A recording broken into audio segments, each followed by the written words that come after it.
The proper camber settings on a vehicle will improve road isolation and directional stability of the vehicle.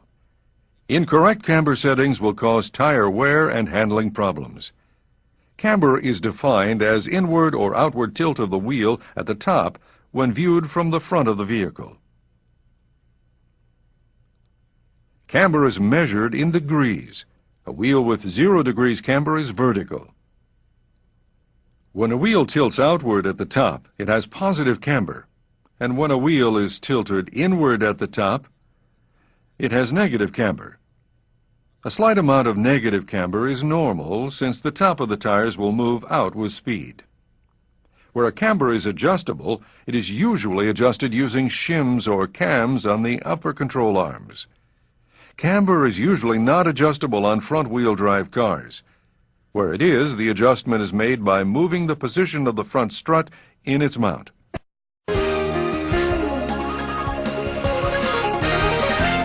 The primary functions of caster are to improve directional stability and steering wheel returnability. Incorrect caster angles can cause excessive steering effort and tire wear. Caster is the forward or rearward tilt of the steering axis compared to a vertical line viewed from the side of the wheel. Caster is measured in degrees and is positive when the top of the steering axis is tilted rearward. Caster is negative when the top of the steering axis is tilted forward. If you're troubleshooting a caster problem on a front-wheel drive car, remember that some manufacturers do not provide for a caster adjustment on some of today's front-wheel drive vehicles. If the caster requires correction, an aftermarket kit is often available. Prior to attempting a caster adjustment on a suspension that does not have a factory adjustment, inspect the suspension for bent or damaged parts and replace them to correct out-of-spec conditions. Adding and removing shims on the upper control arms will correct both camber and caster on most rear-wheel drive cars.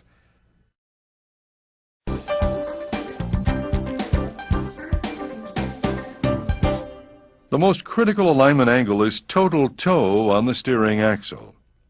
Excessive positive or negative toe will cause scuffing and wear on the shoulders of the tires.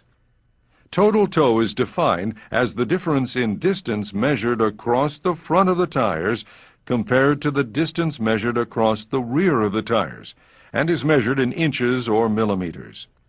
Total toe may also be defined as an angular measurement in degrees or in degrees and minutes. Toe is positive or toe in when the front of the tires are closer together than the rear of the tires.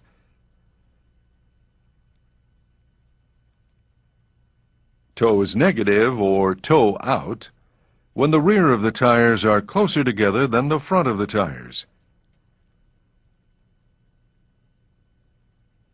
Zero toe occurs when the wheels are parallel. Toe is adjusted with the tie rod end adjusters. The steering wheel can also be centered using this adjustment.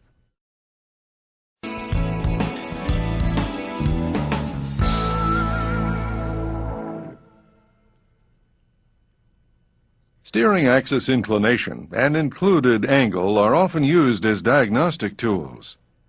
Steering axis inclination, or SAI, is defined as the angle formed by a line drawn through the upper and lower pivot points and a vertical line from the center base of the tire when viewed from the front of the vehicle.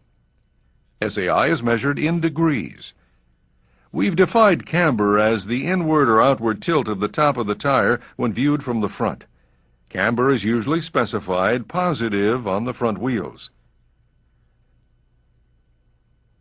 So, included angle is the combination of SAI and camber. Large side-to-side differences in SAI or included angle may indicate damaged suspension components. On McPherson strut suspension systems, an incorrect SAI angle may indicate that the upper strut mount is out of position, or that the lower control arm is bent, or that the crossmember has shifted or is damaged. When SAI angles are unequal on the left and right sides, serious handling concerns can occur. These problems include excessive torque steer, steering pull during stops, or bump steer that pulls the car to one side during suspension jounce and rebound.